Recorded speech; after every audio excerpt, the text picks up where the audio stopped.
Bonjour à tous, c'est Steven. Alors, je vous ai présenté jusqu'à maintenant 3 produits Doctor Who, mais il faut savoir qu'à Londres, je n'ai pas qu'acheté des produits Doctor Who. Non, j'ai aussi acheté un produit Zelda. Alors, avec le titre de la vidéo, vous l'avez sans doute deviné, mais c'est le livre The Legend of Zelda Hyrule Historia. Alors, ce livre, je vous explique, c'est un livre que j'en avais déjà entendu parler sur Amazon et sur d'autres sites comme ça. Mais je me suis dit que jamais je ne l'aurais, tout simplement car je le trouvais un peu cher et tout simplement, eh bien, il était en japonais et je ne savais pas qu'il était sorti en anglais. Et bien voilà, maintenant je le sais. C'est le livre Zelda qu'il faut avoir. Le livre Zelda, et en tant que collectionneur que je suis, même s'il faut savoir que je n'ai pas beaucoup de jeux Zelda, eh bien, je vais vous montrer maintenant cet ouvrage, car les jeux Zelda que vous avez en fond sont les seuls que j'ai en version boîte, à savoir, dans l'ordre chronologique, The Wind Walker, avec dedans Ocarina of Time et Master Quest, donc qui sont en fait les deux mêmes jeux, sauf que Master Quest, qui était un jeu inédit à l'époque, est en fait le même jeu qu'Ocarina of Time, sauf qu'il sera beaucoup plus difficile. Et ce sera en fait en mode miroir. Et Wind Walker, donc c'est Wind Walker, je l'ai pas encore fini, mais Ocarina of Time je l'ai fini. Ensuite nous avons Twilight Princess, que je n'ai pas fini non plus, mais que j'ai acheté car c'est un jeu qui me faisait vraiment très envie, mais je l'ai pas encore fini, comme beaucoup de mes jeux Zelda. Ensuite, on a Skyward Sword, qui était mon premier vrai Zelda. Voilà, c'est mon premier vrai Zelda en 3D. Oui, j'ai découvert la licence en fait très tardivement. Et enfin, Ocarina of Time 3D. J'ai encore la jaquette, mais malheureusement je n'ai plus le jeu, je l'ai perdu. Donc c'est très con, mais voilà, ça en fait ça a été mon tout premier jeu Zelda qui m'a fait vraiment découvrir la licence. Parce que là bas c'était vraiment l'exclusivité, enfin le vrai jeu Zelda, c'est le remake, donc le premier que j'ai acheté et fini. Et c'est avec ce jeu que j'ai découvert la licence et que je suis tombé sous le charme. C'est pour ça que quand j'ai vu ce livre, j'ai même pas réfléchi, je veux dire, je l'ai vu dans la vitrine, je suis allé dans la boutique et je l'ai acheté. Non, vraiment, quand il y a une occasion pareil qui se présente, en général moi je réfléchis pas beaucoup, surtout que c'est quand même super beau. Là on peut voir les 3 éléments avec la Triforce au milieu là, donc il me semble que ça c'est la verdure, l'eau et le feu, et chaque signe correspond à une déesse différente. Par contre ça, je ne sais pas si je le saurais. Il me semble que le feu ce soit Din. Ouais c'est ça, le feu c'est Din, la verdure c'est Faror et l'eau c'est Nayru. Ouais, je crois que c'est ça en plus. Voilà. Un petit mouvement de travers pour le trépied. Voilà. Ensuite l'arrière. Alors le livre est entièrement en anglais. Hein. Le seul truc qui est con, moi je sais pas, hein, mais c'est ça. Ce gros truc noir là en plein milieu du bouquin. Mais sinon ça va. Donc la Hyrule Historia avec la Master Sword et bien sûr le logo de la Triforce. Allez, alors on va l'ouvrir tout de suite. Alors déjà, là on peut voir, il me semble que c'est l'avatar du néant. Enfin c'est le mal avec les sbires derrière. Et derrière, bah, au contraire, on a le héros accompagné de... Non, c'est pas le héros, en fait, c'est la déesse. C'est tiré de Skyward Sword parce que là, on peut voir les sortes de petites créatures du désert futuriste. Et là, on peut voir le sorte de poulpe, là, le pingouin, la déesse avec la Master Sword et la lyre. Là, on peut voir un goron et là, une espèce de taupe bizarre qui est aussi dans Skyward Sword. Je me demande si on peut identifier les ennemis ici présents. Oh, pas tellement. Alors, déjà quand on ouvre, on a une très belle Master Sword avec le très beau bouclier blanc. Donc c'est très sobre, c'est très beau. La qualité du papier, c'est un papier à peu près classique, hein. C'est pas un papier vraiment style parchemin, non, c'est un papier un peu glacé comme ça. Donc The Legend of Zelda Hyrule Historia. Donc là on a un petit mot de Shigeru Miyamoto, donc le créateur de Zelda, hein. Alors, contrairement à ce que je croyais, ce n'est pas uniquement l'histoire d'Hyrule. Donc là on a le sommaire, mais on va le passer.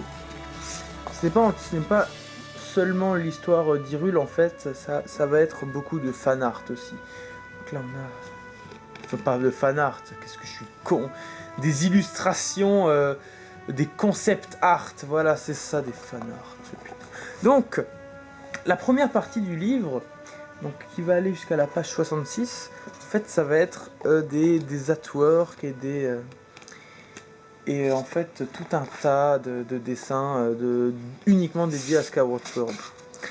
Et déjà, ce qu'on peut voir, c'est là. Je sais pas si vous vous souvenez, mais ça c'était le premier dessin qui révélait Skyward Sword en fait. Voilà, donc vous pouvez voir différents artworks. Bon, je vais pas tous vous les montrer, bien sûr. Là, on a Faye, on a Ghirahim, donc avec toutes les versions qu'il aurait pu devenir. Un mec avec un yo-yo, c'est super bizarre. Donc aussi... non, attends. C'était un peu le spoil. J'espère que vous avez fait Skyward Sword, sinon vous êtes spoilé. Faites Skyward Sword avant d'acheter ce livre, parce que sinon vous risquez de beaucoup spoiler. Donc voilà, la première partie qui est dédiée à des concept art en fait. Vous pouvez voir les origines des ennemis avec des petits trucs explicatifs là, qui sont toujours sympas à lire.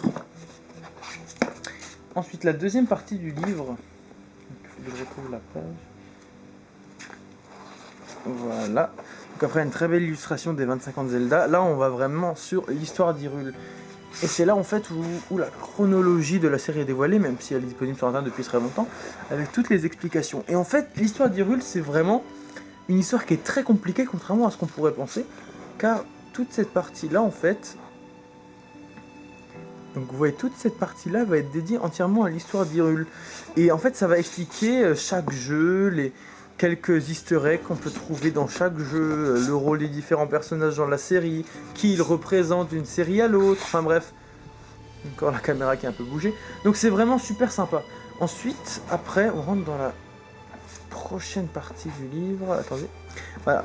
Creative Footprints. Alors en fait, ça va être des artworks en fait de tous les jeux Zelda. Donc c'est chronologique. Hein, donc on commence par le premier Zelda avec des dessins. Donc là on voit Link avec le boomerang que je trouve très bien fait. Puis on va aller plus loin avec Zelda The Link's Awakening, puis Ocarina of Time, enfin vous voyez c'est vraiment tous les Zelda vont y passer pour un très bel artbook, hein. C'est pas mal. Et enfin la dernière partie qui est un peu spéciale car elle se lit à partir de la fin, vous l'aurez sans doute deviné, c'est un manga, voilà, c'est le manga de Skyward Sword. Bon, c'est pas tout le manga, bien sûr, c'est une petite partie, donc en fait c'est plus à considérer comme un bonus, même si personnellement je vois pas trop ce que ça fout là, ça gâche un peu le bonus comme ça gâche un peu le côté mythique du truc, mais il faut avouer que c'est quand même sympa. C'est quand même sympa de voir Skyward Sword en version mature, et en fait ça permet de voir pas totalement l'histoire de Skyward Sword, plutôt ce qui s'est passé avant, et c'est vraiment très très intéressant. Le bilan sur ce livre, parce que je dois quand même faire le bilan. C'est un livre, j'ai été vraiment très surpris, parce que même si vous ne savez pas beaucoup parler anglais, en fait, les dessins vont parler d'eux-mêmes, et ça c'est vraiment génial. Les dessins vont parler d'eux-mêmes, et vous pourrez voir beaucoup de concept art, beaucoup d'artwork, qui sont très intéressants. Regardez, par exemple, vous pourrez découvrir qu'un ennemi il aurait été comme ça, et vice versa, enfin bref. Il y a beaucoup de représentations de livres, par exemple le vieux Zelda, le tout premier, on peut voir par exemple comment est-ce qu'il était vu dans la tête des développeurs, etc. Ensuite, l'histoire d'Hyrule aussi, est juste super intéressante avec un descriptif de chaque personnage et un descriptif de tout ce qui s'est passé, les cartes d'Hyrule, plein de bonus comme les écritures, l'alphabet ilien.